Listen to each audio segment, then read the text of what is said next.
ठीक ठीक ठीक, चलो। लास्ट क्लास में हम लोग कहाँ तक पढ़ लिए थे? लास्ट क्लास में हम लोग जीरोथ लॉ के बारे में डिस्कशन कर चुके थे, ठीक ना। उसके आगे का आज हम लोग स्टार्ट कर रहे हैं। लास्ट क्लास में हम लोग अभी तक देखो जितना बेसिक के नाम से जो पढ़ते आ रहे थे ना, वो बेसिक खत्म हुआ जीरोथ लॉ पे। आज से प्रॉपर थर्मोडायनेमिक्स एक तरीके से शुरू होगी। मैं नोट्स नहीं दूंगा तुम लोगों को, ठीक ना। प्रॉपर जो लेक्चर बस ध्यान से सुनते रहो, ठीक ना। एक रिवीजन टाइप का है, ये कहने के लिए रिवीजन टाइप का है। पढ़ेंगे हम लोग रिवीजन जैसे टॉपिक्स, लेकिन सारे के सारे कवर्स होंगे, ठीक ना। जो जो इंपॉर्टेंट पॉइंट्स है ना, वो सारे के सारे होंगे। और मैं बता दे रहा हूँ अगला 6 दिन जो क्लास लगेगा वो सब जनी ज्वाइन करना, ठीक ना। अभी बता दे रहा हूँ, ध्यान से सुन लो। 2 दिन फर्स्ट लॉ पे जाएगा, 2 दिन एंट्रोपी पे जाएगा, और 2 दिन सेकेंड लॉ पे जाएगा, सेकेंड लॉ पे, ठीक ना। तो ये जो अगला जो नेक्स्ट 5 दिन और है आज की क्लास के बाद, ये जरूर जरूर जरूर ज्वाइन करके पढ़ना, ठीक ना। क्योंकि नोट्स बनवाऊंगा नहीं, नोट्स बनवाने में समय लगेगा। तो हम लोग कोशिश करेंगे कि मैक्सिमम हम लोग जल्दी से जल्दी कवर कर सके, ठीक ना। मेरा एम है कि 12-13 तक इसको रिवाइज करा करके खत्म करें। पढ़ेंगे एकदम रिवीजन मोड में, ठीक ना। बस टॉपिक्स को हम लोग डिस्कस करेंगे और जैसा होगा देखा जाएगा। अगर जहां नहीं समझ में आता है ना, तो चैट्स में जरूर पूछ लेना, ठीक ना। उसके बाद तुम लोगों का बस बचता है मैक्सवेल इक्वेशन, तो उसको बकायदा पढ़ेंगे हम लोग, ठीक ना। लेकिन ये 3 अगर अच्छे से पता रहेगा तभी हो पाएगा मैक्सवेल इक्वेशन, अदरवाइज नहीं कर पाओगे, कोई जानी नहीं कर पाओगे। कि ये जो पोटेंशियल्स होते हैं, जो गिब्स एनर्जी की जो चर्चा की जा रही है, हेल्महोल्ट्ज एनर्जी की चर्चा की जा रही है, फ्री एनर्जी, जितने प्रकार की भी जो एनर्जीज है ना, उन सब के बारे में नहीं समझ पाओगे तुम लोग, पोटेंशियल्स के बारे में नहीं जान पाओगे, ठीक ना। तो इसके लिए ये 3 पढ़ना बहुत जरूरी है, तब जाके आप लोग मैक्सवेल इक्वेशन एंड पोटेंशियल समझ पाओगे, ठीक ना। चलो तो स्टार्ट करते हैं। अगर नोट्स बनाना हो तुम लोग को, तो क्लास के टाइम ही ऐसे बनाते चलो, ठीक ना। लाइव क्लास के टाइम ही बनाते चलो। ये एक्सपेक्ट मत करना कि मैं नोट्स दे दूंगा, ठीक ना। पॉइंट वाइज है सारी चीजें, पॉइंट वाइज मैं बोर्ड पे भी बता दूंगा, और उम्मीद है कि समझ में आ जाएगा तुम लोग को, ठीक ना। और एक बार बोल दो कि हमको सुनाई दे रहा है कि नहीं, ठीक ना। तुम लोग बोलो मेरी आवाज जा रही है? चलो बहुत बढ़िया। अब तब माइक सब जनी ऑफ कर लेना, सभी लोग। चलो, जीरोथ लॉ हो चुका था, ठीक ना। जीरोथ लॉ के हेल्प से टेम्परेचर वाली कहानी हो चुकी थी, और हमने ये सीखा था कि थर्मोमीटर जो होता है वो जीरोथ लॉ के हेल्प से बनाया जाता है। थर्मोमीटर ने हमने कुछ बॉडीज देखी थी, थर्मोमीटर को हमने 3 हिस्सों में डिवाइड करा था। वो सारा वीडियो देख चुके हो ना तुम लोग। अब उसके बाद बचता है तुम लोग का जो नया टॉपिक है और सबसे मजेदार है, वो कौन सा है? First law. क्या है ये? First law of thermodynamics. First law of thermodynamics. चलो, फर्स्ट लॉ ऑफ थर्मोडायनेमिक्स किताबी रूप से देखोगे तो हर जगह लिखा हुआ है कि ये वो वाला लॉ है जो किसको होल्ड करता है। सीधा सीधा पॉइंट वाइज लिखते जा रहा हूं। किसको होल्ड करता है बताना जरा? एनर्जी कंजर्वेशन को। किसको होल्ड करता है? एनर्जी कंजर्वेशन को होल्ड करता है। किसको होल्ड करता है भैया? एनर्जी कंजर्वेशन को होल्ड करता है। अच्छा, एनर्जी कंजर्वेशन होल्ड करने का मतलब क्या हुआ? एनर्जी कंजर्वेशन को होल्ड करने का मतलब ये हुआ कि वो जो क्लास 11th में पढ़े थे ना, बेसिक चीजें, तो उसमें एक चीज पढ़ाई गई होगी, energy can neither be created nor be destroyed. वो यहीं से, वो जो स्टेटमेंट बोलते हो वो यहीं से निकल करके आया है। कहां से निकल के आया है? Energy can neither be created nor be destroyed, वो यहां से निकल के आया है। और इसके साथ साथ इसमें थोड़ा सा और भी एक टर्म एडेड है। वो कौन सा टर्म एडेड है? कि energy can neither be created nor be destroyed but it can be converted from one form to another form. जिसको एनर्जी को ना तो हम लोग बना सकते हैं, ना ही उसको हम लोग खत्म कर सकते हैं। हाँ, हम लोग क्या कर सकते हैं, उसको बस एक फॉर्म से किसी दूसरे फॉर्म में कन्वर्ट कर सकते हैं। तो देखो यहां पे क्या होता है, यहां पे क्या होता है, फर्स्ट लॉ, पहली बात तो ये हो गई कि किसके ऊपर चर्चा। अभी मैं इसको बताऊंगा कि एनर्जी कंजर्वेशन यहां पे कैसे होल्ड हो रहा है, एनर्जी कंजर्वेशन यहां पे कैसे होल्ड हो रहा है, ठीक ना। और फर्स्ट लॉ ऑफ थर्मोडायनेमिक्स हम लोग बहुत कम में पढ़ के खत्म कर देते ना, इसमें है बहुत ढेर सारी चीजें, ठीक ना। एक इक्वेशन पढ़ोगे, ठीक ना। इक्वेशन क्या पढ़ोगे? किसी में की एक कंडीशन पढ़ोगे, साइक्लिक वाली कंडीशन पढ़ोगे, और साइक्लिक की कंडीशन पे 5 रिजल्ट पढ़ने हैं।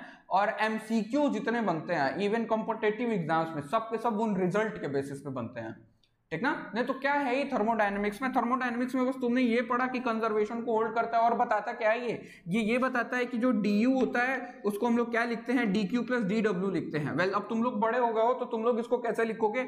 याद रखना, इसको कैसे लिखोगे? du बराबर Kronecker delta q plus Kronecker delta w। अब बात ये आती है कि ये चीज आया कहां से? ये भी स्टेटमेंट, ये दोनों ही सही हैं, ठीक ना। याद करो मैंने तुमको बताया था कि ये इंटरचेंज करके भी लिख के जा सकते, हो सकता है ये डी यू इधर की तरफ गया और डी क्यू बराबर D you plus D W भी लिख सकते हैं हम लोग। बोलो ये वाली बात याद है क्या सभी को? ये वाली बात मैं बता चुका हूं पहले का।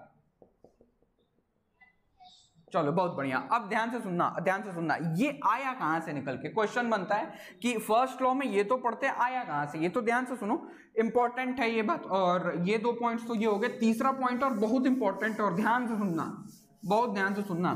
देखो यहां पे जो du लिख रखा था तुमने, क्या लिख रखा था, जो du लिख रखा था, ये du क्या बता रहा था, इंटरनल एनर्जी को। किसको बता रहा था? इंटरनल एनर्जी को। किसको बता रहा था भैया?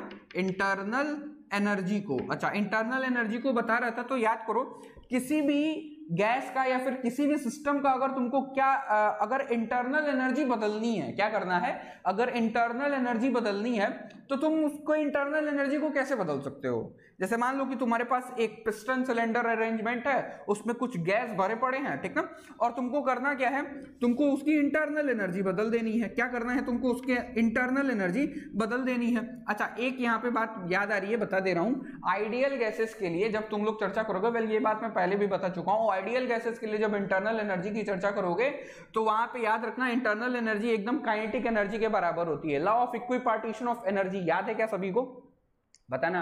Law of equipartition of energy जब मैं पढ़ाया था यहाँ पे केटीजी में, जब पढ़े थे एटॉमिसिटी के ऊपर, बोलो याद आ रहा है? वहां पे तुमने देखा था जो इंटरनल एनर्जी थी वो हमेशा टेम्परेचर का फंक्शन थी। किसका फंक्शन थी? हमेशा टेम्परेचर का फंक्शन थी। याद रखना वो बस आइडियल गैस के लिए होता है, ठीक ना। कुछ दिन पहले कोई मैसेज कर रहा था तो उसको कंफ्यूजन था कि इंटरनल एनर्जी की तो चर्चा जब की जा रही है तो वहां पे क्यों बस काइनेटिक की चर्चा की जा रही है, ठीक ना। तो याद रखिएगा आइडियल गैस के केस में हम लोग इंटरनल एनर्जी अगर बोल रहे हैं तो बस काइनेटिक के बारे में ही चर्चा करते हैं, पोटेंशियल के बारे में चर्चा नहीं करते हैं, ठीक ना। ये काइनेटिक थ्योरी ऑफ गैसेस जब पढ़ा था तो मैंने उसमें एजम्पशन 7-8 लिखवाए थे। उसमें का एक एजम्पशन है वो, ठीक ना, मॉलिक्यूल्स हमेशा मोशन में रहते हैं जिसके कारण उनके पास हमेशा वेलोसिटी रहती है। इसके लिए क्या होता है वहां पे हमेशा काइनेटिक एनर्जी की चर्चा करते हैं। आइडियल गैस इक्वेशन में ध्यान से सुनिए, इंटरनल एनर्जी का मतलब दिखाई पड़ता है आदमी को कि पोटेंशियल प्लस काइनेटिक को अगर ऐड कर दिए तब जाकर के इंटरनल मिलना चाहिए। सही बात है, कुछ नहीं गलत है इसमें, लेकिन असली बात क्या है कि अगर आइडियल गैस के लिए पढ़ रहे हो तो इसकी चर्चा नहीं की जाती है, इसकी चर्चा नहीं की जाती है, ठीक ना। वहां से एक चीज और हमको पता चलती है कि जो इंटरनल एनर्जी है वो किसका फंक्शन पता चलता है हमको, टेम्परेचर का फंक्शन पता चलता है। किसका फंक्शन पता चलता है? टेम्परेचर का फंक्शन पता चलता है। देख एमसीक्यू बेस्ड है तो बस मैं पॉइंट्स समझा रहा हूं, ठीक ना, कि क्या क्या होता है, तुमको बस पॉइंट्स ही याद रखने हैं। नोट्स मेकिंग रहता तो और ज्यादा अच्छे से हम लोग पढ़ सकते थे, ठीक ना। चलिए तो कहां पे थे हम लोग? मान लो क्या समझा रहा था मैं यहाँ पे तुम लोगों को, हाँ डी। अब मान लो जैसे किसी भी सिस्टम पिस्टन सिलेंडर अरेंजमेंट है तुम्हारे पास, और इस पिस्टन सिलेंडर अरेंजमेंट का क्या करना है तुमको? इंटरनल एनर्जी बदलनी है। क्या बदलनी है भैया? इंटरनल एनर्जी बदलनी है। तो तुम क्या क्या कर सकते हो बताना जरा। ऐसा क्या कर दूं कि मेरी बॉडी या फिर जो मेरा सिस्टम है या फिर जो मेरे गैसेस हैं उनकी इंटरनल एनर्जी बढ़ जाए या फिर चेंज हो जाए या फिर घट जाए? क्या करोगे बताना, क्या कर सकते हो? टेम्परेचर चेंज कर दे। बहुत बढ़िया, सही है। टेम्परेचर बदलेगा कैसे? टेम्परेचर बदलेगा कैसे? हाँ, हीट का ट्रांसफर करा सकते हैं या फिर वर्क करा सकते हैं। क्या करा सकते हैं हम लोग? वर्क। टेम्परेचर चेंज करना एक अलग है, तुम कर क्या सकते हो, ठीक ना। तुम सक्षम किस चीज में हो? टेम्परेचर चेंज कुछ करोगे तब टेम्परेचर में चेंज आएगा। तो वो तुम कौन कौन सी ऐसी चीजें कर सकते हो जिसके कारण टेम्परेचर बदलेगा और टेम्परेचर बदलने के कारण इंटरनल एनर्जी बदल जाएगी? तो देखना, इन जनरल आदमी बस 2 बातें बताता है, ठीक ना। इन जनरल आदमी बस दो ही की डिस्कशन करता है। क्या क्या डिस्कशन करता है कि देखिए भैया हम लोग अपने सिस्टम को या तो हीट प्रोवाइड कराएंगे, हीट का ट्रांसफर देखेंगे, या तो उसमें से हीट निकालेंगे या फिर उसको हीट प्रोवाइड कराएंगे, या फिर अपने सिस्टम के द्वारा या तो वर्क मतलब अपने सिस्टम को वर्क के अंडर में रखेंगे, या तो उसके ऊपर वर्क करेंगे या फिर उससे कुछ ना कुछ काम लेंगे। ये 2 तो सही है, ये 2 करने से मेरी बॉडी की इंटरनल एनर्जी में चेंज आता है जो कि सही भी है। एकदम सही है, ठीक ना। लेकिन साथ ही साथ याद रखिएगा एक और फैक्टर होता है, एक और चीज होती है जो रिस्पॉन्सिबल हो सकती है किसके लिए, इंटरनल एनर्जी को चेंज, इंटरनल एनर्जी में चेंज लाने के लिए, और वो क्या है। और ध्यान से सुनना, इसी स्टेटमेंट से निकल ये मैं जो बात बता रहा हूं ना, इन्हीं के हेल्प से निकल करके मिला है हम लोग को क्या, फर्स्ट लॉ ऑफ थर्मोडायनेमिक्स। अभी मैं बताऊंगा इसमें कुछ कमियां भी हैं, ठीक ना। फर्स्ट लॉ ऑफ थर्मोडायनेमिक्स में कुछ कमियां भी हैं, कमियों को समझना बहुत जरूरी है। तो ध्यान से देखो, हीट और वर्क तो प्रोवाइड कराते हो, और ध्यान से देखो अगर तुम लोग को फॉर्मूला याद होगा तो यही होता भी है, इंटरनल एनर्जी बराबर D Q plus D W, internal energy बराबर D Q plus D W. अच्छा, तो हीट और वर्क ही होता है, लेकिन ध्यान से सुनिएगा एक और चीज होती है, ठीक ना, एक और चीज होती है, और वो होते हैं नंबर ऑफ पार्टिकल्स। क्या होते हैं भैया, नंबर ऑफ पार्टिकल्स, ठीक ना। अगर तुम्हारे पास ओपन सिस्टम हो, यहां पे तो मान लो भैया क्लोज सिस्टम था ना, यहां पे क्या था, क्लोज सिस्टम था। अगर मान लो तुम्हारे पास ओपन सिस्टम हो जहां पे एनर्जी का भी ट्रांसफर होता है और मास का भी एक्सचेंज किया जा सकता है। अच्छा, अब एक बात बताओ, क्या सिस्टम की एनर्जी घटानी या बढ़ानी थी, इंटरनल एनर्जी।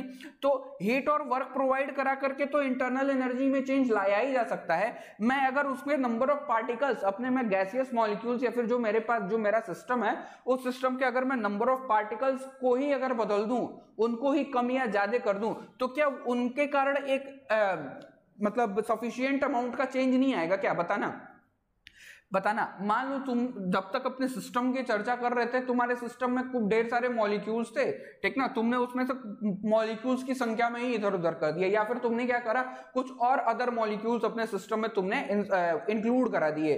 तो एक बात बताओ, क्या उनके कारण इंटरनल एनर्जी पे चेंज नहीं आएगा क्या, बताना। मेरी बात समझ पा रहे हो क्या? चल, तो तीन फैक्टर्स होते हैं, जो तीन चीजें होती है जो रिस्पॉन्सिबल होती हैं बॉडी मेरे थर्मोडायनेमिक सिस्टम के इंटरनल एनर्जी को बदलने के लिए। हीट और वर्क तो होता है ये, साथ ही साथ क्या होते हैं, नंबर ऑफ पार्टिकल्स होते हैं। तो जब हायर क्लासेस में जाओगे ना तुम लोग, जब स्टैटिस्टिकल मैकेनिक्स पढ़ोगे, तो यहाँ पे ये नंबर ऑफ पार्टिकल्स वाला भी ऐड करके पढ़ाया जाता है, ठीक ना। वेल, फिलहाल यहाँ पे नहीं है, हमको उतना डीप नहीं पढ़ना है, लेकिन जाने रखना, ठीक ना, कि तीन चीजें रिस्पॉन्सिबल हो सकती हैं मेरी बॉडी की इंटरनल एनर्जी में चेंज लाने के लिए। पहला हीट, दूसरा वर्क, और तीसरा कौन सा, नंबर ऑफ पार्टिकल्स। तीसरा कौन सा भैया, नंबर ऑफ पार्टिकल्स। चलिए, बहुत बढ़िया, यहां तक की बात सभी को समझ में आई। तो अब ध्यान से सुनना, अब क्वेश्चन ये आता है कि यार ये हीट और वर्क में चेंजेस लाने से डी कैसे प्रभावित होगा। ये तो पता चल गया तुमको, अगर टेम्परेचर में चेंज आया तो डी बदलेगा, क्योंकि डी किसका फंक्शन दिखाई पड़ रहा था, टेम्परेचर का फंक्शन दिखाई पड़ रहा था। क्या सभी बातों को कनेक्ट कर पा रहे हो, बताना। क्या सभी बातें समझ में आ रही हैं? अरे बोलो बोलो बोलो। हाँ,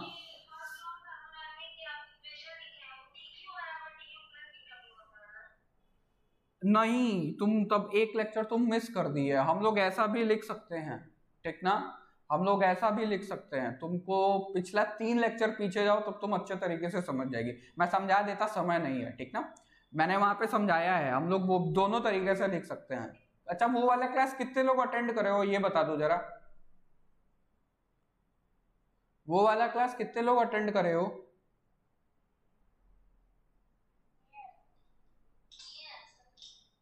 तुम पीछे थोड़ा सा जा, यूट्यूब पे मैंने वो वीडियो रखा है, ठीक ना, तो वहां पे जाकर के देखो, अच्छे से समझ में आ जाएगी कि चेंजेस क्या क्या, मतलब दोनों में क्या चेंज है। एक जगह सुन लो, बता भी देता हूँ, एक जगह work done on the system के लिए लिखा जा रहा है, और एक जगह work done by the system के लिए लिखा जा रहा है, ठीक ना। किसके लिए लिखा जा रहा है, एक जो इक्वेशन जो मैं लिख रहा हूं और जो तुम बता रही है, वो दोनों ही फर्स्ट लॉ ऑफ थर्मोडायनेमिक्स के बेसिस पे ही लिखे जा रहे हैं। बट एक equation work done on the system के लिए लिखा जा रहा है, और दूसरा वाला किसके लिए लिखा जा रहा है, work done by the system के लिए लिखा जा रहा है। किसके लिए लिखा जा रहा है, work done by the system के लिए लिखा जा रहा है। चलो मैं बता भी देता हूं, अभी अभी देख लो तुरंत। मैंने एक स्टेटमेंट बताया था सभी को कि देखो, याद रखने का क्या तरीका था, याद रखने का ये तरीका था कि जब भी किसी सिस्टम के ऊपर काम किया जाएगा तो सिस्टम की इंटरनल एनर्जी बढ़ेगी। जब भी क्या किया जाएगा, किसी सिस्टम के ऊपर काम किया जाएगा तो उस सिस्टम की इंटरनल एनर्जी बढ़ेगी। और जब किसी सिस्टम के ऊपर वर्क डन मतलब ऑन द सिस्टम होता है तो वहां पे साइन हम लोग क्या लेते थे, नेगेटिव लेते थे। बताना, यहां तक की कहानी सभी को याद है क्या? यहां तक की कहानी सभी को याद है? अरे बोलना। तो वो वहीं से हम लोग उसको निकाल करके निकाले थे, ठीक ना। अच्छा यहाँ पे आते हैं वापस। अच्छा देखो ये वाला इक्वेशन कैसे होगा, ये वाला इक्वेशन कैसे होगा, ध्यान से देखो। अभी मैंने क्या बताया तुमको कि मैं अपने जैसे तुम्हारा अगर इस पे तुमको डाउट है तो देखो ये यहीं से अभी निकल करके आ जाएगा कि फर्स्ट लॉ कहता क्या है, एनर्जी कंजर्व, अच्छा मिटा दिए क्या, एनर्जी कंजर्वेशन को होल्ड करता है, ठीक ना। एनर्जी कंजर्वेशन को होल्ड करता है मतलब ध्यान से देखना, मैंने क्या किया, मैंने कोई मेरा एक सिस्टम था, उस सिस्टम को मैंने कुछ हीट प्रोवाइड कराया, ठीक ना। मैंने माना कि उसको डीक्यू अमाउंट का हीट प्रोवाइड कराया। जब मैंने अपने सिस्टम को हीट प्रोवाइड कराया और मान लो कि मैं जो मेरा सिस्टम है उस कांस्टेंट प्रेशर वाला है, या फिर बोल लो कि उसका वॉल्यूम बदल सकता है, क्या बदल सकता है, वॉल्यूम बदल सकता है। तो जब मैं इसको हीट प्रोवाइड कराऊंगा तो एक बार बताओ क्या ये मेरा वॉल्यूम यहां से बदल सकता है क्या? क्योंकि जब मैं हीट प्रोवाइड कराऊंगा तो मेरा सिस्टम कुछ ना कुछ कार्य करेगा, ठीक ना। There will be some kind of work done by the system, ठीक ना। उसको बोलते हैं क्या बोलते हैं उसको, एक्सपेंशनल वर्क बोलते हैं उसको, क्या बोलते हैं, एक्सपेंशन वर्क बोलते हैं उसको, क्या बोलते हैं, एक्सपेंशन वर्क बोलते हैं। और जब work done by the system होता है तो उसको क्या लेते हैं, पॉजिटिव लेकर के लिखते हैं। तो ध्यान से देखो, क्या यही तुम्हारे फॉर्म्स ऑफ एनर्जी हैं जो कि मैं प्रोवाइड करा पा रहा हूं। और देखो जब मैं इन दोनों को लेकर के चलूंगा, जो मैंने कुछ कार्य किया और इस कार्य के कारण क्या हो रहा है, सॉरी मैंने कुछ हीट प्रोवाइड करा, हीट मैंने जो प्रोवाइड कराया है उसके कारण कुछ ना कुछ वर्क हो रहा है, उसके कारण क्या हो रहा है, कुछ ना कुछ वर्क हो रहा है। तो कितना वर्क हो रहा है और कितना हीट प्रोवाइड कराया जा रहा है, इन दोनों को मिला करके ही तो मैं बता पाऊंगा कि मेरे इंटरनल एनर्जी पे कितना असर पड़ा होगा। तो इसीलिए हम लोग यहां से क्या लिखते हैं, माना कि कुछ डीडब्ल्यू अमाउंट का क्या हुआ होगा, कुछ ना कुछ एक्सपेंशन वाला वर्क हुआ होगा। तो इसीलिए हम लोग यहां से क्या लिखते हैं, ये वाला रिलेशन निकल करके आता है, डी यू बराबर D Q plus D W, D U बराबर D Q plus D W का रिलेशन निकल करके आता है, ठीक ना। अब इसके बाद बोलो ये वाली बात समझ में आई क्या, डाउट क्लियर हुआ, पक्का? अरे बोलना, चलो बहुत बढ़िया। एक बारी वो वाला वीडियो जरूर देख लेना, ठीक ना, सारे डाउट्स क्लियर हो जाएंगे उसमें, सारे के सारे, इवन साइन कन्वेंशन का भी डाउट क्लियर हो जाएगा तुम्हारा, ठीक ना। अब ध्यान से सुनो, अब आते हैं हम लोग किस पे, ये तो कुछ पॉइंट्स हो गए, ये तो फर्स्ट लॉ के कुछ पॉइंट्स हो गए। अब यहाँ पे ध्यान से देखिएगा, ध्यान से देखिएगा, फर्स्ट लॉ ऑफ थर्मोडायनेमिक्स जो है, फर्स्ट लॉ ऑफ थर्मोडायनेमिक्स जो है, इसको जैसे ऑप्शन में दिया रहता है ना कि ये, जैसे मान लो फर्स्ट लॉ ऑफ थर्मोडायनेमिक्स दे दिया, तो पहला उसमें ऑप्शन जैसे first law of thermodynamics is, तो पहला लिख दिया कि जैसे मान लो अगर मल्टीपल करेक्ट में है तो जैसे मान लो पहला क्वेश्चन लिख दिया कि वो क्या है, क्वांटिटेटिव है, क्वांटिटेटिव है, क्वालिटेटिव है, कि दोनों है, ठीक ना, ए बी सी बोथ, और डी क्वेश्चन मान लो दे दिया कि नन ऑफ दीज, क्या दे दिया, नन ऑफ दीज। तो अब यहां पे बनता है एक क्वेश्चन की, अब क्वेश्चन क्या था तुम्हारा कि first law of thermodynamics is quantitative, qualitative, both या फिर नन ऑफ दीज। कोई बताएगा क्या कि क्या होता है first law of thermodynamics is, first law of thermodynamics is, हमेशा याद रखिएगा क्वालिटेटिव होता है, ये क्वालिटेटिव होता है, ठीक ना, सॉरी क्वांटिटेटिव होता है, क्वालिटेटिव नहीं क्वांटिटेटिव होता है, क्वालिटेटिव नहीं होता है, क्वांटिटेटिव होता है, ठीक ना। क्वांटिटेटिव होने का मतलब क्या है, क्वेश्चन ये बनता है कि जैसे स्टेटमेंट कैसे दोगे कि first law of thermodynamics is a quantitative law, first law of thermodynamics is a quantitative law. अच्छा क्वांटिटेटिव होने का मतलब क्या है, दूसरा क्वेश्चन ये बनता है कि यार ये क्वांटिटेटिव क्वांटिटेटिव बोल रहे हैं, क्वांटिटेटिव का मतलब क्या हुआ, क्वांटिटेटिव का रेफर करता है हम लोगों को मैग्नीट्यूड की तरफ, किधर की तरफ भैया, मैग्नीट्यूड की तरफ रेफर करता है, किधर की तरफ रेफर करता है, क्वांटिटेटिव किधर की तरफ लेकर के जाता है, क्वांटिटेटिव किधर की तरफ लेकर के गया, मैग्नीट्यूड की तरफ ले गया। अच्छा तो इसका मतलब क्या हुआ, क्वांटिटेटिव है मतलब क्वांटिटी पे डिपेंडेंसी है, किस पे डिपेंडेंसी है, क्वांटिटी पे डिपेंडेंसी है, मतलब ध्यान से सुनना, मान लो मैग्नीट्यूड पे बस डिपेंडेंसी है। इसका मतलब क्या हुआ कि जैसे मान लो फर्स्ट लॉ ऑफ थर्मोडायनेमिक्स क्या करता है, इसको मान लो तुमने 60 का हीट दिया और 60 का मान लो हीट दिया और 40 का क्या दिया, वर्क दिया, ठीक ना। और इन दोनों को वो कभी भी क्या करेगा ना, इन दोनों को हमेशा ऐड करके दे देगा। उसको बस क्वांटिटी से मतलब, तुमने जो भी प्रोवाइड कराया वो बस तुमको दोनों क्वांटिटी को ऐड करेगा और तुमको बता देगा कि देखिए भैया इतना चेंज आया, या फिर जैसा होगा, जैसा साइन कन्वेंशन भी बहुत बड़ा रोल प्ले करता है। मैं एक समझाने के लिए बता रहा हूं कि क्वांटिटेटिव का मतलब क्या हुआ, ठीक ना। क्वांटिटेटिव मतलब उसको तुमने डिजिट्स दिए, ठीक ना, तुमने एक फॉर्म ऑफ एनर्जी का कुछ दिया, दूसरे फॉर्म ऑफ एनर्जी का कुछ और मैग्नीट्यूड दिया, तो डिपेंड करता है कि तुमने दिया या फिर उसने मतलब उससे मिला। जैसे कि work done on the system और बाय द सिस्टम के अकॉर्डिंग, तो वो तुमको क्या कर देगा, सम करके या फिर सब्ट्रैक्ट करके दे देगा। अच्छा, तो अब दिमाग में क्वेश्चन ये बनता है कि चलिए क्वांटिटेटिव तो हल्का हल्का समझ में आ गया है, क्वालिटेटिव का क्या मतलब है। अच्छा, तो क्वालिटेटिव ना होना किस क्या रिप्रेजेंट करता है, क्वांटिटेटिव होना तो ये बता दे रहा है कि किस पे बस चर्चा करेगा, ये इसका जो भी टॉपिक ऑफ डिस्कशन रहेगा, जो क्या बोलते हो, जो भी इसका कंसंट्रेशन रहेगा वो किधर की तरफ रहेगा, खाली मैग्नीट्यूड की तरफ रहेगा। मतलब अगर ये क्वालिटेटिव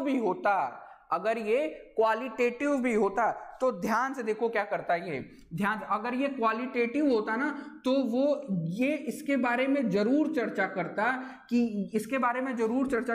कि ये 60 वाले का एनर्जी लो ग्रेड वाली एनर्जी है कि हाई ग्रेड वाली एनर्जी है, 40 वाली जो एनर्जी मिली है वो कैसी सी है। मतलब ध्यान से सुनना, क्वांटिटेटिव होना इसका एक डीमेरिट हो गया, ठीक ना। क्वांटिटेटिव होना यानी बस क्वांटिटी के बारे में चर्चा करना थर्मोडायनेमिक्स का, ये इसका एक डीमेरिट है, ठीक ना। अच्छा, क्वांटिटेटिव का मतलब बस मैग्नीट्यूड, यानी कि ये मैग्नीट्यूड के बारे में बस चर्चा करेगा। ये आपने इसको जो एनर्जी दी उन एनर्जीज को वो सब्ट्रैक्ट या फिर ऐड करके तुमको आंसर दे देगा, बट ये इसके बारे में कोई ज्ञान नहीं देता है कि ये जो एनर्जी मिली है ये किस मोड से मिली है, हीट के फॉर्म में मिली है कि वर्क के कारण मिली है, work done by the system के कारण मिली है कि work done on the system के बाद, मतलब इसको क्या बोलते हो, क्वालिटी से नहीं कुछ लेना देना है। जैसे कि मान ले यहाँ पे ये वर्क के कारण अगर मिलता और ये अगर किसके कारण मिलता, हीट के कारण मिलता, तो ध्यान से देखो मैंने बताया था, इसीलिए सबसे पहला लेक्चर जब थर्मोडायनेमिक्स का पढ़े थे तो वहां पे मैंने तुमको बताया था कि क्या होता है यहाँ पे, वर्क जो हुआ करता था हाई ग्रेड ऑफ एनर्जी हुआ करती थी, क्या हुआ करती थी, हाई ग्रेड ऑफ एनर्जी हुआ करती थी, और हीट क्या हुआ करता था, लो ग्रेड ऑफ एनर्जी हुआ करता था, क्या हुआ करता था, लो ग्रेड ऑफ एनर्जी हुआ करता था।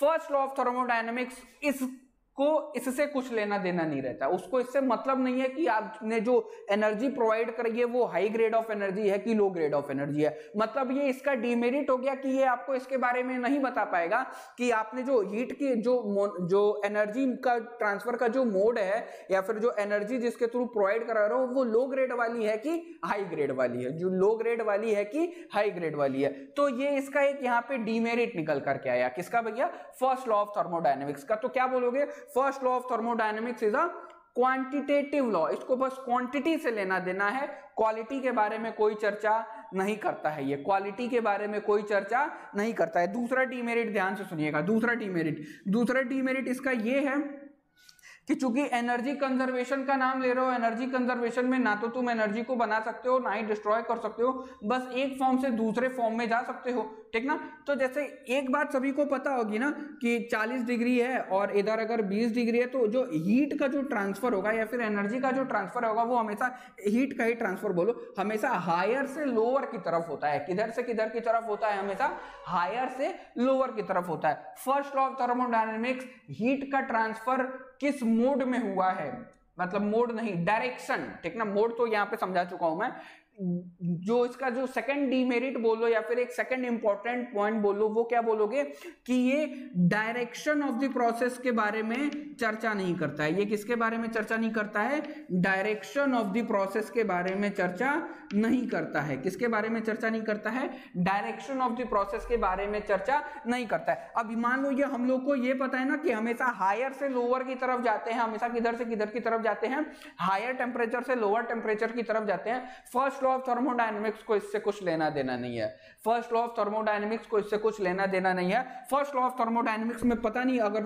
वो इधर ऐसा भी बोल सकता है फर्स्ट लॉ ऑफ थर्मोडायनेमिक्स कि 20 से 40 की तरफ भी हो सकता है, 40 से 20 की तरफ भी हो सकता है। मतलब डायरेक्शन ऑफ द प्रोसेस के बारे में किसी प्रकार की चर्चा फर्स्ट लॉ के द्वारा नहीं की जाती है। फिर से ध्यान से सुनिएगा, ये बात असत्य है कि लोअर से हायर की तरफ जा रहे हो, ये डीमेरिट में बताया जाता है, ठीक ना। जैसे कि हम लोग जब सेकंड ईयर में पढ़ रहे थे तो ये सर ने हम लोग को समझाया था, तो हम लोग गलत भावना में समझ लिए थे। हम लोग ये समझ लिए थे ना कि फर्स्ट लॉ ऑफ थर्मोडायनेमिक्स ये कहता है कि 20 से 40 की तरफ भी जा सकते हैं, ऐसा नहीं बताता है, वो डायरेक्शन की चर्चा ही नहीं करता है, ठीक ना। First law of thermodynamics direction of the process की चर्चा ही नहीं करता है। या फिर इसके लिए एक और स्टेटमेंट है, इसके लिए एक और, फिजिबिलिटी ऑफ द प्रोसेस के बारे में कोई चर्चा नहीं करता है, फिजिबिलिटी ऑफ द प्रोसेस के बारे में कोई चर्चा नहीं करता है, ठीक ना। तो ये कुछ फर्स्ट लॉ के डीमेरिट्स थे, फर्स्ट लॉ के क्या थे, डीमेरिट्स थे, ठीक ना। क्या बोलोगे कि डीमेरिट्स में क्या बोलोगे, तो एक तो मेरिट, या तो उसको मेरिट के नाम पे समझ लो, ठीक ना,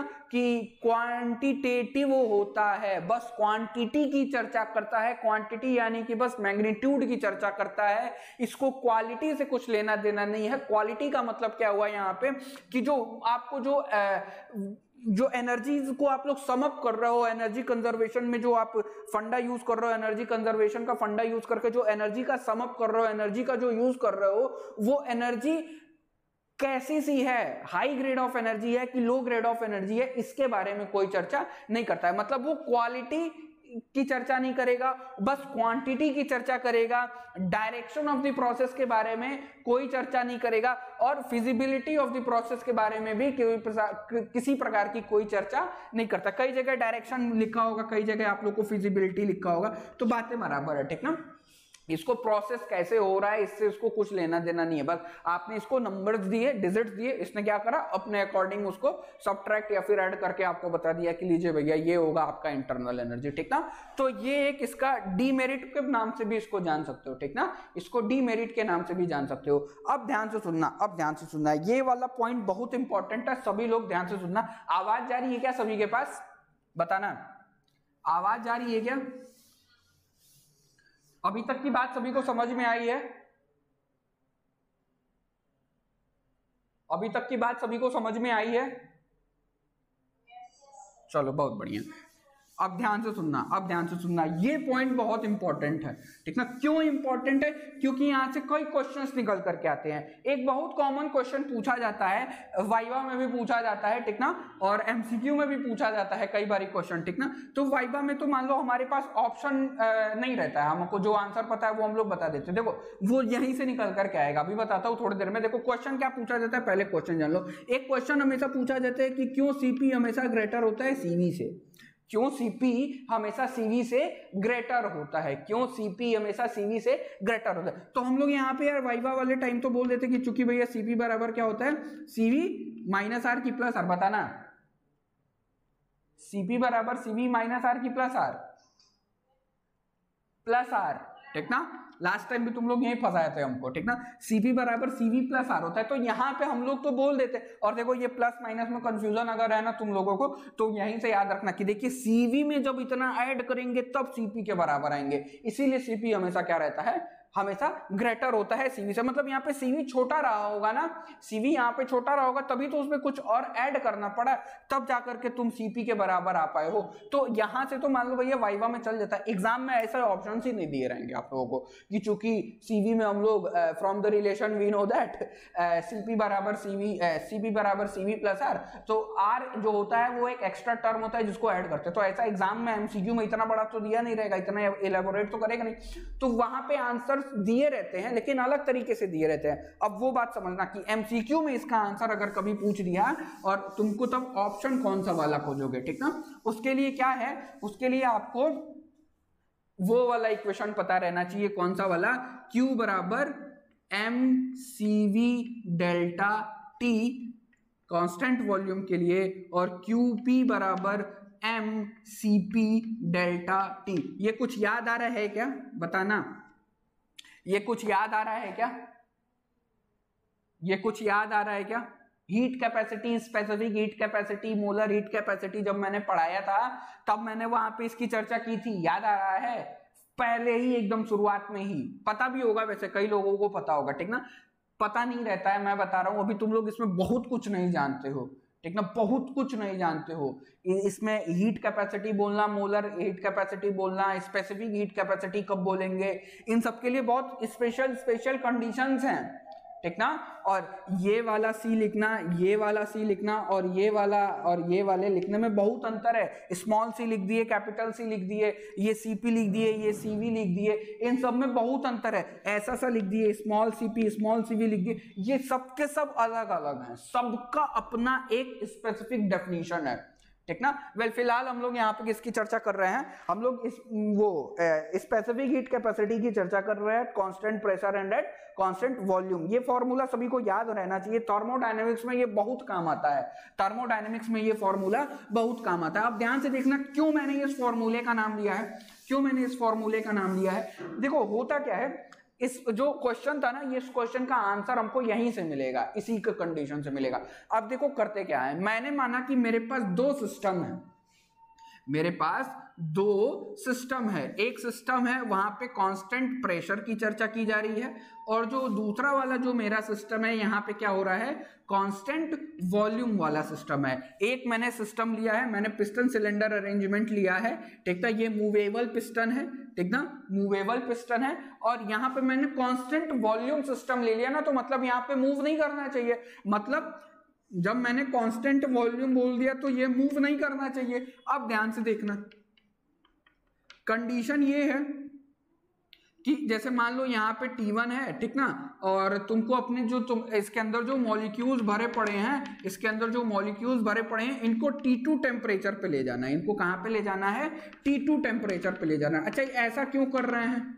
ऐसा क्यों कर रहे हैं, क्यों T1 से T2 पे ही ले जा रहे हैं, दोनों जगह क्यों ले जा रहे हैं, ये सब क्वेश्चंस बनते हैं, ठीक ना। ऐसे रैंडमली तुमको, तुम लोग बताओ क्या कोई रीजन है क्या, यहाँ से मैं T1 से T2 ले जाने की चर्चा कर रहा हूं, और अभी थोड़ी ही देर पहले मैंने हीट वाले इक्वेशन की चर्चा की, बताना, अभी थोड़ी देर पहले मैंने हीट वाली इक्वेशन की चर्चा की, और मैं यहाँ पे T1 से T2, यहाँ पे भी T1 से T2, यहाँ पे भी सेम अमाउंट, जितने जो सेम अमाउंट ऑफ सबस्टेंस है, मतलब अगर माना कि अमाउंट A है, या फिर अमाउंट मतलब मैं मास की अगर चर्चा करूं, यहाँ पे माना कि जो अमाउंट मेरे मॉलिक्यूल्स का है वो m है, यहाँ पे भी m ही है, यहाँ पे भी m ही है। तो ये दिमाग में किसी के आ रहा है क्या कि यहाँ पे टेम्परेचर में अंतर की चर्चा की जा रही है, और थोड़ी ही देर पहले हीट की चर्चा की गई है, ऐसा क्यों? देखो बातों को रिलेट करना सीखो, ठीक ना, तुमको कनेक्ट करना ना जैसे सीख जाओगे ना तुम लोग, तो अपने आप अधिकतर क्वेश्चन तुम लोग खुद लगा ले। एक बार बताओ हीट की डेफिनेशन, बेसिक डेफिनेशन क्या देते हो हीट की, हीट की बेसिक डेफिनेशन या हीट ट्रांसफर की जो बेसिक डेफिनेशन होती है, ये हीट ट्रांसफर की ही तो इक्वेशन थी, dq बराबर mcv डेल्टा t, और dqp बराबर mcp डेल्टा t, बताना हीट ट्रांसफर की ही तो। हीट ट्रांसफर की जब भी चर्चा की जाएगी तो वहां पे तुमको एक बड़ी कॉमन सी चीज दिखाई पड़ेगी, टेम्परेचर डिफरेंस। किसकी क्या दिखाई पड़ेगा, टेम्परेचर डिफरेंस, यानी कि डेल्टा टी की चर्चा की जाएगी हर बारी। किसकी चर्चा की जाएगी, डेल्टा टी की चर्चा की जाएगी। देखो जब तक टेम्परेचर डिफरेंस नहीं रहता है, जब तक टेम्परेचर डिफरेंस नहीं रहता तब तक हीट का फ्लो नहीं माना गया है, मतलब हीट का जो ट्रांसफर है वो नहीं देखा गया है। जब तक टेम्परेचर डिफरेंस नहीं ऑकर करेगा हीट का ट्रांसफर, हम लोग हीट के ट्रांसफर की चर्चा नहीं कर सकते हैं। तो अभी मैंने थोड़ी देर पहले हीट ट्रांसफर की इक्वेशन को, हीट की इक्वेशन को ही तो लिखा था। और हीट ट्रांसफर कब होता है, जब टेम्परेचर डिफरेंस हो। अच्छा ये मैंने T2 बाहर लिख दिया है, ये मत समझना कि अंदर का टेम्परेचर T1 है, बाहर का टेम्परेचर T2 है, नहीं नहीं नहीं, हमको क्या करना है, T1 टेम्परेचर पे दोनों जगह पे मेरे पास क्या है, T1 टेम्परेचर पे मेरे गैस के मॉलिक्यूल्स हैं, ध्यान से सुनिएगा, गैस के मॉलिक्यूल्स बोल रहा हूं, गैस के मॉलिक्यूल्स हैं, ठीक ना, और इनको हमको T2 टेम्परेचर पे ले जाना है। कहां ले जाना है, T2 टेम्परेचर पे ले जाना है। चलो थर्मोडायनेमिक्स का फर्स्ट लॉ पढ़े हो ना, थर्मोडायनेमिक्स के फर्स्ट लॉ के अनुसार तुम लोग क्या कर सकते हो, थर्मोडायनेमिक्स का फर्स्ट लॉ अप्लाई करोगे तो तुम इसका टेम्परेचर अगर T1 से T2 ले जाना चाहते हो तो तुम क्या करोगे, क्या हीट प्रोवाइड कराओगे, बताना क्या करोगे तुम इसके ऊपर, कुछ ना कुछ इसको हीट प्रोवाइड कराओगे। मैंने माना कि डेल्टा QP या फिर DQP अमाउंट का मैंने हीट प्रोवाइड कराया इसको। जब मैंने इसको हीट प्रोवाइड कराया तो क्या इसकी इंटरनल एनर्जी में चेंज आया होगा, बताना क्या इसकी इंटरनल एनर्जी में चेंज आया होगा, अरे बोलो इंटरनल एनर्जी में चेंज आया होगा कि नहीं आया होगा, बताना। जब तुम इसको हीट प्रोवाइड कराओगे तो इंटरनल एनर्जी में चेंज आएगा। साथ ही साथ क्या ये कांस्टेंट प्रेशर वाला सिस्टम है या, और कांस्टेंट प्रेशर में मैंने अभी थोड़ी देर पहले बताया था कि ये जो पिस्टन सिलेंडर अरेंजमेंट लिए हो, यहाँ पे तुम्हारा पिस्टन जो है वो मूवेबल है, तो जब तुम इसको हीट प्रोवाइड कराओगे तो इसके अंदर क्या आएगा, एक्सपेंशन वाला वर्क दिखाई पड़ेगा। क्या दिखाई पड़ेगा, एक्सपेंशन वाला वर्क दिखाई पड़ेगा। तो ध्यान से देखो, तो जो तुम हीट प्रोवाइड कराओगे उसका कुछ हिस्सा किधर की तरफ जाएगा, इंटरनल एनर्जी में जाएगा। किधर की तरफ जाएगा भैया, इंटरनल एनर्जी में जाएगा। मैंने माना कि DU अमाउंट का इंटरनल एनर्जी में गया और DW अमाउंट का किस में गया, इसको एक्सपेंड कराने में, थोड़ा सा एक्सपेंड कराने में DW अमाउंट का वर्क, DW अमाउंट मतलब जो तुमने हीट प्रोवाइड कराया है, जो हीट का ट्रांसफर करा है, उसका कुछ हिस्सा इसकी इंटरनल एनर्जी को बढ़ाने में यूज हो गया और कुछ हिस्सा पिस्टन को ऊपर की तरफ मूव कराने में यूज हो गया है। अब ध्यान से देखना, बहुत इंपॉर्टेंट बात है, समझाने के लिए बता रहा हूं। देखो, माना कि तुमने 100 जूल की एनर्जी, हीट एनर्जी दी, ठीक, जिसमें से 70 जूल इंटरनल एनर्जी में चला गया और 30 जूल कहां चला गया, वर्क डन में चला गया। अभी मैं एक ऐसे रैंडम एक समझाने के लिए बता रहा हूं, क्या कर रहा हूं, रैंडमली समझाने के लिए बता रहा हूं। तो जब तुमने यहां पे 100 जूल की एनर्जी प्रोवाइड कराई, हीट एनर्जी, जब तुमने इसको एक्सटर्नल दिया, जिसका 70% हिस्सा इंटरनल एनर्जी में चला गया और 30% हिस्सा किसमें चला गया भैया, 30% हिस्सा तुम्हारा वर्क डन में चला गया, जो कि इसको एक्सपेंड कराने में, एक्सपेंशन कराने में, पिस्टन को ऊपर मूव कराने में चला गया होगा। अब ध्यान से देखो, यहां पे तुमको 100 जूल की एनर्जी देनी पड़ी थी। क्या देना पड़ा था, 100 जूल की एनर्जी देनी पड़ी थी। अब आते हैं इस पे, कांस्टेंट वॉल्यूम सिस्टम पे। किस पे आते हैं भैया, कांस्टेंट वॉल्यूम सिस्टम पे। जब कांस्टेंट वॉल्यूम सिस्टम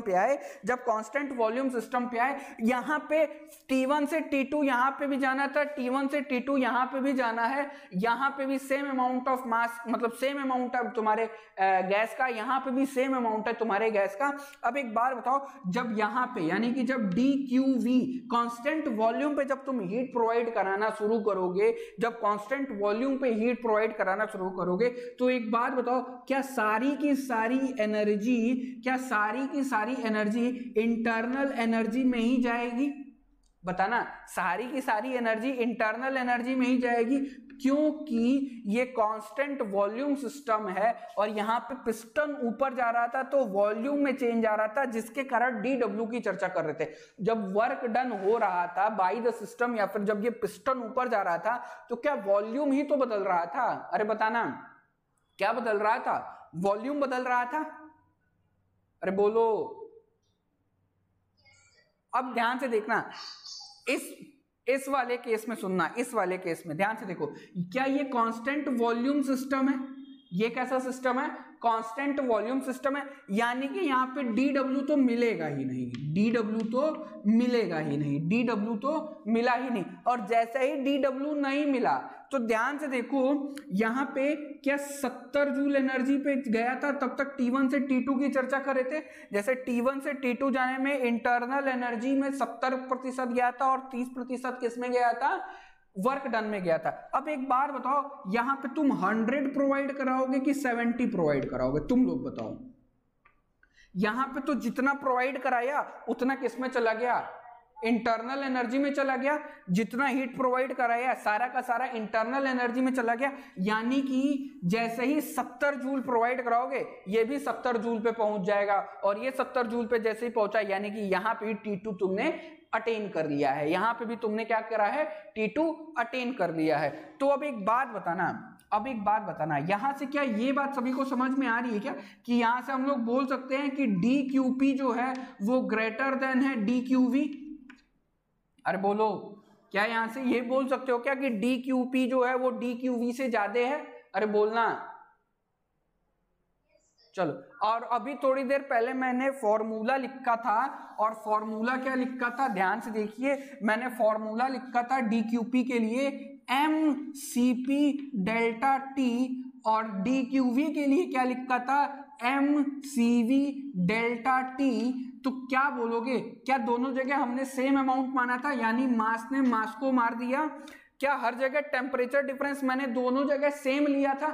ध्यान से देखो, टेम्परेचर डिफरेंस मैंने दोनों जगह सेम लिया था, यहां पे भी डेल्टा टी सेम था, यहां पे भी डेल्टा टी सेम था, यहां पे भी T2 माइनस T1 करोगे, यहां पे भी T2 माइनस T1 करोगे, यानी कि डेल्टा टी से डेल्टा टी मर गया, Cp is greater than Cv, proof हो गया। अच्छा, ये तो प्रूफ हो गया, आंसर्स में कैसे लिखेंगे? अगला क्वेश्चन ये बनता है कि आंसर्स में कैसे लिखेंगे इस बात को। ये बात सभी को समझ में आई कि नहीं आई, ईमानदारी से बताना। सभी को समझ में आई?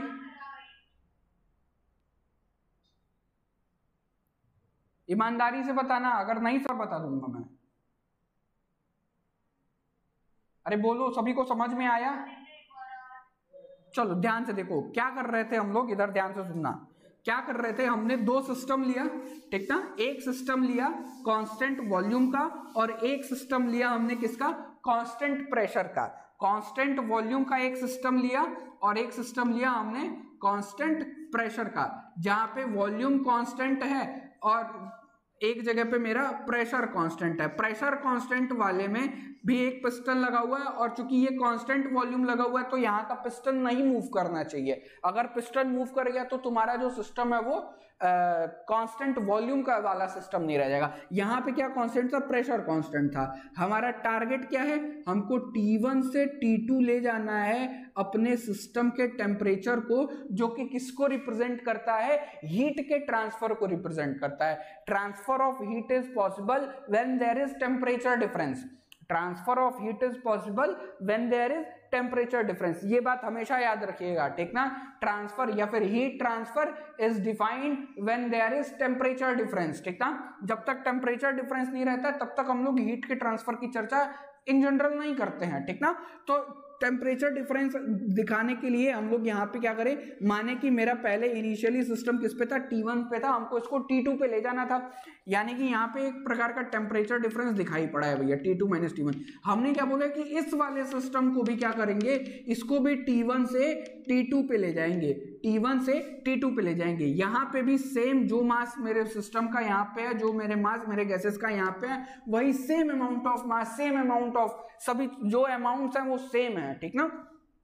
अब क्या किया मैंने, इसमें यहाँ पे हीट प्रोवाइड कराई। क्या प्रोवाइड कराया, हीट प्रोवाइड कराना शुरू करा। जब मैंने हीट प्रोवाइड कराना शुरू करा तो मैंने माना कि मैं DQ अमाउंट का, माने कि 100 जूल में हीट प्रोवाइड कराना शुरू कर रहा हूँ। जब मैंने हीट प्रोवाइड कराना शुरू करा तो हमको पता है कि हीट में जब चेंजेस, जब हमको अपनी बॉडी का या फिर अपने सिस्टम का क्या बदलना होता है, इंटरनल एनर्जी में चेंज लाना होता है, तो हम लोग क्या करते हैं, हम लोग हीट जब प्रोवाइड कराते हैं तो मेरी बॉडी का इंटरनल एनर्जी चेंज हो जाता है। ये बात अभी थोड़ी देर पहले मैंने समझाई थी, ठीक। और लेकिन यहाँ पे चूंकि कांस्टेंट प्रेशर सिस्टम था और ये जो पिस्टन था मूवेबल था, ये जो पिस्टन था वो मूवेबल था, तो जैसे ही तुमने क्या करा है, अपने सिस्टम को जब हीट प्रोवाइड कराया है तो तुम्हारे मॉलिक्यूल्स की जब काइनेटिक एनर्जी बढ़ी है, और या फिर ऐसा बोलो इंटरनल एनर्जी जब बढ़ी है, तो कुछ ना कुछ अमाउंट ऑफ वर्क डन मिलेगा जिसके कारण मेरा पिस्टन ऊपर की तरफ जाएगा। कुछ ना कुछ अमाउंट ऑफ वर्क डन मिलेगा जिसके कारण मेरा पिस्टन ऊपर की तरफ जाएगा। तो जो मैंने हीट प्रोवाइड कराया है वो उसका कुछ हिस्सा इंटरनल एनर्जी में चला गया और कुछ हिस्सा किस में चला गया भैया, वर्क डन में चला गया। मैंने माना कि 70% किस में चला गया, इंटरनल एनर्जी में, और 30% किस में चला गया, वर्क डन में।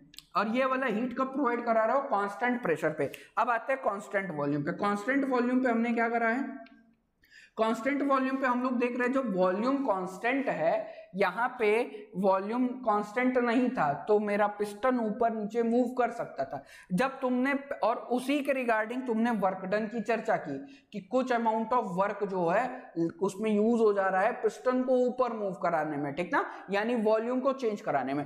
अब की बारी इसमें क्या बोल रहे हो, वॉल्यूम कांस्टेंट बता दे रहे हो तो पहले ही डीडब्ल्यू मर जा रहा है, पहले ही डीडब्ल्यू की कहानी खत्म हो जा रही है, ठीक ना। तो सारा का सारा तुम्हारा किया गया, प्रोवाइड कराया हुआ हीट किस में चला गया भैया, इंटरनल एनर्जी में चला गया। अब एक बार बताओ, यहाँ पे 70 तक पहुंचे थे तो T2 पे आया था, हीट कितना प्रोवाइड कराए थे, 100। हीट कितना प्रोवाइड कराए थे, 100। मतलब ध्यान से देखना, 100 अमाउंट का हीट प्रोवाइड कराया तो 70 का इंटरनल एनर्जी में यूज हुआ, 30 वर्क डन में। अब एक बार बताओ, यहाँ पे तो यार जितना हीट प्रोवाइड कराओगे सबका सब इंटरनल एनर्जी को ही बढ़ाने में खत्म हो जाएगा, यानी कि यहाँ पे तुमको 70 तक ही जाना है। 70 पे पहुंचोगे तो 70 का 70 किसमें कन्वर्ट हो जाएगा, इंटरनल एनर्जी में यूज हो जाएगा। यानी कि यहाँ पे देखो, यहाँ पे DQP बड़ा है कि DQV बड़ा है, बताना, DQP बड़ा है कि DQV बड़ा है। DQP एकदम साफ साफ दिखाई पड़ रहा है, बड़ा है। अच्छा, और अभी थोड़ी देर पहले तब मैं क्या कुछ ऐसा सा लिख सकता हूँ क्या, DQP is greater then DQV। और अभी थोड़ी देर पहले मैंने फॉर्मूला बताया था, फॉर्मूला क्या बताया था, MCP डेल्टा T और MCV डेल्टा T लिख सकते हैं हम लोग। क्या एक बात बताओ, शुरुआत से ही मैं बताते आ रहा हूँ कि सेम टेम्परेचर डिफरेंस दोनों जगह रखा गया था, सेम अमाउंट का मास रखा गया था, तो मास ने मास को मार दिया, टेम्परेचर डिफरेंस ने टेम्परेचर डिफरेंस को मार दिया। तो CP किससे दिखाई पड़ा है भैया, CV से बड़ा दिखाई पड़ा है, CP CV से बड़ा दिखाई पड़ा है। तो अब इससे मतलब, इसका मतलब क्या हुआ, ठीक ना। अब क्वेश्चन ये बनता है कि यार MCQ में कैसे पूछता है, तो MCQ में आपको क्वेश्चंस वैसे ही दिए रहेंगे कि why CP is greater than CV। Answer आपको कौन सा वाला खोजना रहेगा, आंसर आपको वो वाला खोजना रहेगा, या फिर कंडीशन पूछा रहता है कि कब CP CV से ज्यादा होता है, ठीक ना, कब CP CV से ज्यादा हो सके। कंडीशन है, याद रखना, कंडीशन है। कंडीशन क्या है कि CP CV से बड़ा तभी होगा, CP CV से बड़ा तभी होगा जब हमको सेम अमाउंट ऑफ मटेरियल या फिर सेम अमाउंट ऑफ गैसेस को same amount of temperature difference के साथ बढ़ाना हो। क्या करना हो, जब हम लोग जो हीट प्रोवाइड करा रहे हो, जो हम हीट प्रोवाइड करा रहे हो, या फिर इसके लिए एक स्टेटमेंट है, जो मैं स्टेटमेंट बोल देता हूं तुम लोग को, वो ज्यादा अच्छे तरीके से याद रहेगा। स्टेटमेंट लिख लो तुम लोग। आवाज नहीं जा रहा है, आवाज नहीं जा रहा है,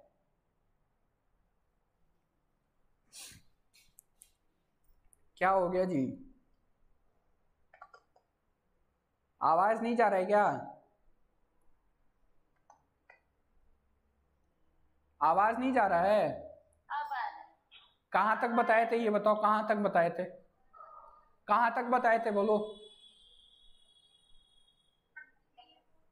कहां तक बता चुका था मैं इसमें,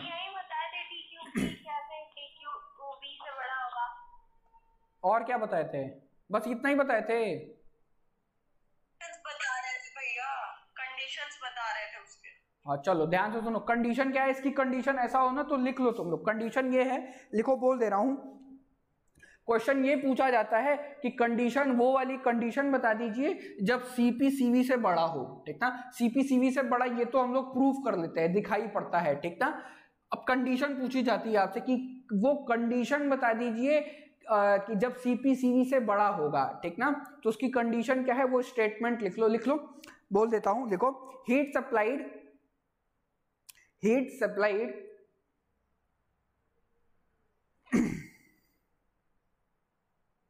heat supplied at constant pressure, heat supplied at constant pressure is greater than heat supplied at constant volume, heat supplied at constant volume if, ये कंडीशन है, अब यहां से लिखना, if we have to raise the temperature, पहले constant pressure बोले हैं फिर कांस्टेंट वॉल्यूम बोले हैं, ठीक ना। कंडीशन लिखना, if we have to raise the temperature, if we have to raise the temperature of same amount of mass, या फिर क्या बोलोगे उसको, गैस बोलो, ठीक ना, of same amount of gas, if we have to raise the temperature of same amount of gas through same temperature difference, through same temperature difference, through same temperature difference, through same temperature difference, ठीक ना, तभी संभव है ये, otherwise नहीं संभव है। Cp is greater than Cv नहीं लिख सकते हो, ठीक ना, तब मामला गड़बड़ हो जाएगा, इधर उधर हो जाएगा। अच्छा एक पॉइंट और लिख लो यहां पे, एक नेक्स्ट पॉइंट लिख लो जो कि कांस्टेंट प्रेशर पे निकल कर क्या आता है, लिखो at constant pressure, at constant pressure expansion work is obtained, expansion work is obtained, expansion work is obtained with internal energy, with internal energy, while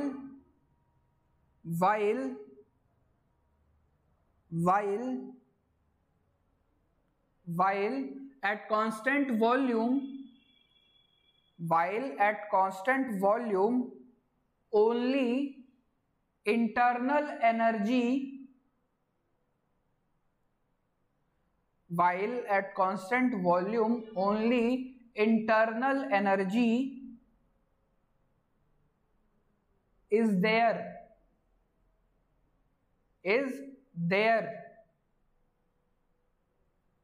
hence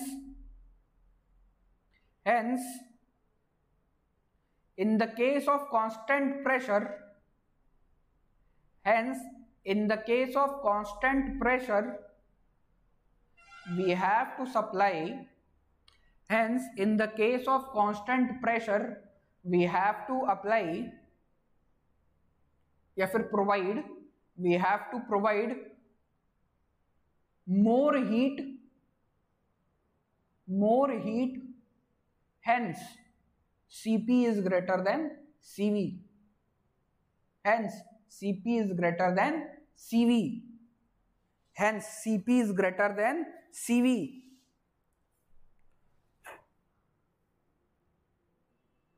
ठीक ना।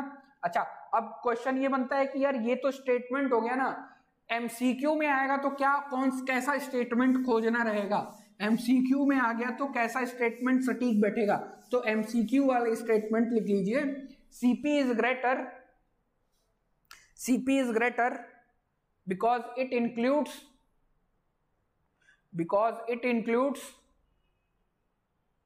जैसे मान लो क्वेश्चन ऐसे पूछता है ना कि why Cp is greater than Cv, तो बस वैसे ही दूसरा लिखोगे because it includes internal energy as well as, it includes internal energy as well as external work output, ये वाली चीज याद रखिएगा, external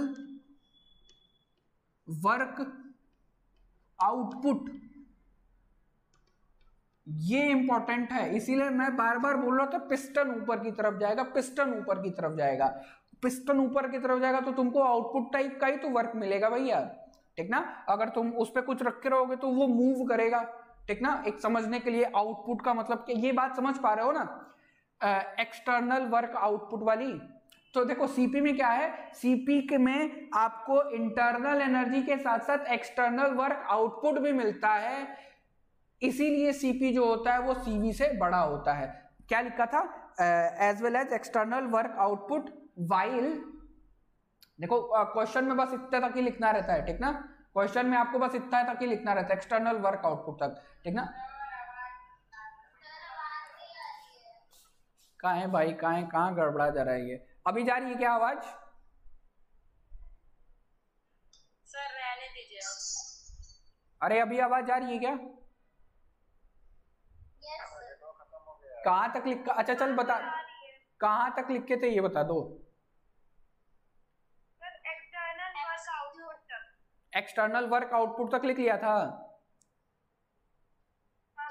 चलो लिख लो, while CV